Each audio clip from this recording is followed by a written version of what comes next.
Mohammad Ashfaq of Tandoor, a small town in Telangana, who cleared the Civil Services Examination 2023 on his fourth attempt, gives credit to his family, especially his mother, for his achievement. Adab. You're watching Awaz the Voice and I'm Amina Majid. Please subscribe to our channel for latest updates. Mohammad Ashfaq is the epitome of a never-ending giving up spirit. His story tells the youth never to be a victim of failure. Mohammad Ashfaq said that his mother realized the importance of education and despite he being the only child, sent him to Delhi to do his graduation and post-graduation studies. Also, his father dreamed that his son would become a civil servant. At every stage of his life, his father not only encouraged him but also instilled determination to reach the goal.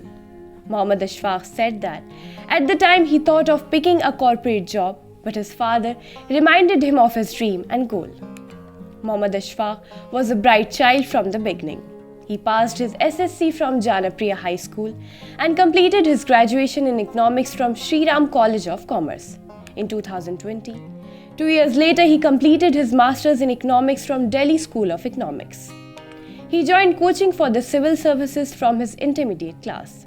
He wrote his first civil exam in year 2020. Soon after completing his graduation, he did not succeed. It was the same in his 2 examinations. Failures did not stop him. He continued to pursue his dream with determination and courage.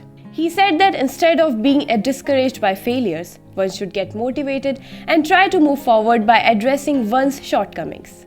Hard work never goes in vain.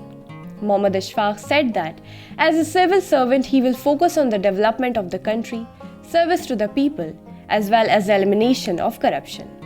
Mohammad Ashfaq said that although he has achieved success in civil services, he may get a job in IPS or IAS depending on his rank. But his aim is IAS and he will write the exam again for it.